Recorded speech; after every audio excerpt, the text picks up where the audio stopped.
So apparently the king has a new aide, and he thinks that the estrangement between the other brother and Harry is ridiculous, and he wants to do something about it. The name of the new aide is Theo Rycroft, and he is a former diplomat, and he served as minister and deputy head of mission at the British Embassy in Paris from 2021 to 2025. He is now a private secretary to King Charles.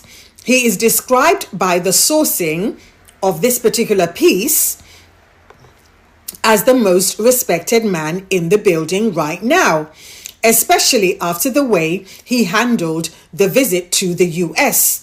He's reportedly very close to the other brother and has already worked with him on high-profile engagements. And I'm trying to think, what high-profile? So apparently the king now has a new aide, and according to this latest royal briefing circus, this man thinks the estrangement between Harry and the other brother is absolutely ridiculous. And honestly, for once, I might actually agree with somebody inside palace circles. Because the entire situation has dragged on for years now, and the more details that come out, the clearer it becomes that this feud was never sustainable long-term.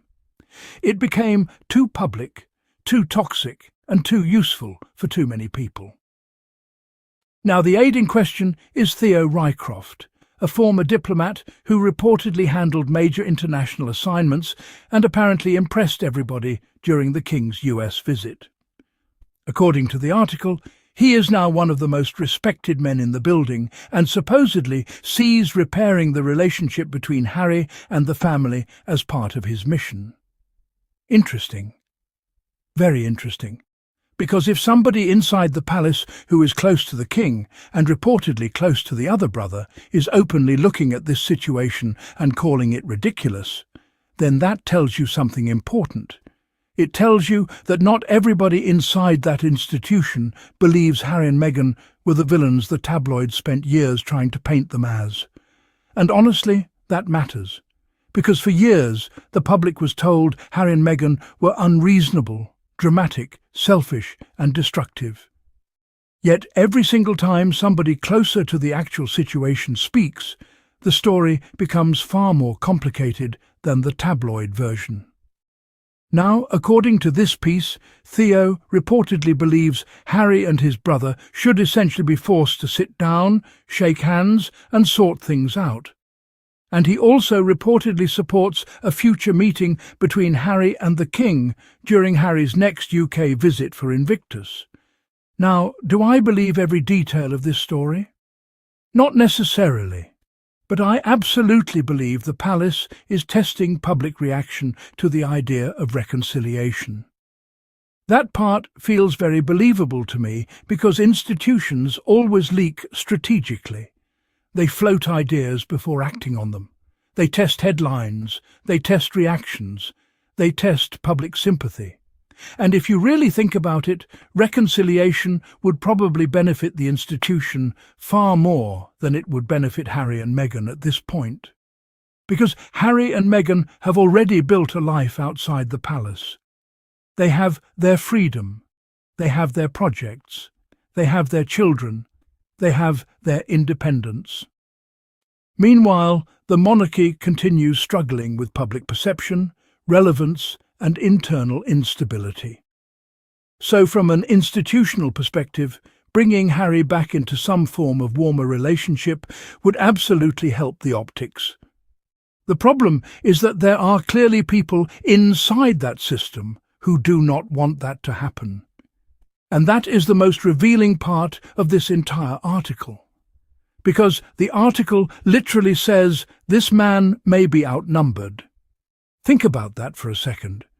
This is supposedly one of the most respected men in the palace, a seasoned diplomat, somebody trusted by the king himself, somebody experienced in handling complex relationships and international crises, and even he may be outnumbered by forces inside the institution who prefer the feud to continue. That says everything. because if reconciliation were truly the priority, it would happen. Harry himself has repeatedly left the door open. He has said there is room for reconciliation, eventually. He has spoken about wanting peace. He has spoken about forgiveness. He has spoken about family. So what exactly is stopping it? Well, the answer is probably the same thing that has been stopping it for years. Too many people benefit from the division. The tabloids benefit because Harry and Meghan generate endless traffic. The palace communications teams benefit because Harry and Meghan serve as convenient scapegoats whenever negative stories need redirecting. Certain courtiers benefit because managing conflict keeps them relevant and powerful. And honestly, I think some family members benefit emotionally from having Harry positioned as the problem because it avoids accountability for what actually happened. Because let us not forget what caused this situation in the first place. Harry and Meghan did not wake up one morning and randomly decide to leave everything behind for fun. There were briefing campaigns, there were security issues, there was relentless media hostility.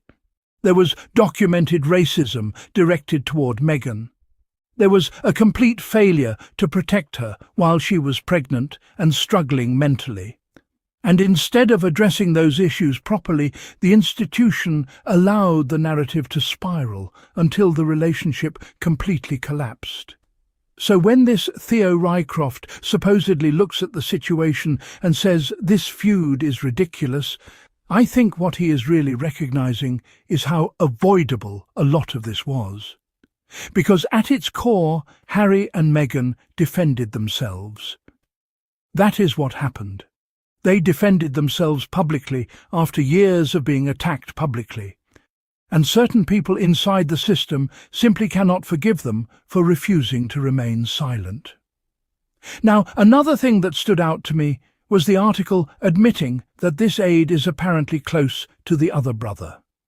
That matters because it removes the usual excuse that only pro-Sussex people think the feud has gone too far. No, this is supposedly somebody within the establishment itself. Somebody working closely with the future king. Somebody who is not positioned as some secret Meghan defender. And even he is looking around thinking this situation has become absurd. That should tell people everything they need to know. Because let us be honest here, Harry's position has remained fairly consistent.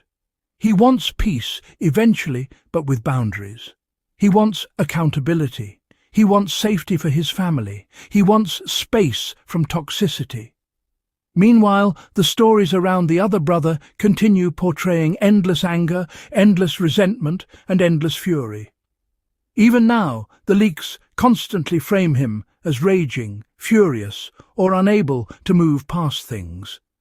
And honestly, I think one reason certain people resent Harry so deeply is because he escaped. That is the uncomfortable truth nobody wants to say openly. Harry stepped outside the system and survived. Not only did he survive, he found happiness. He found peace. He built a loving family environment. He continued charitable work independently. He continued succeeding globally.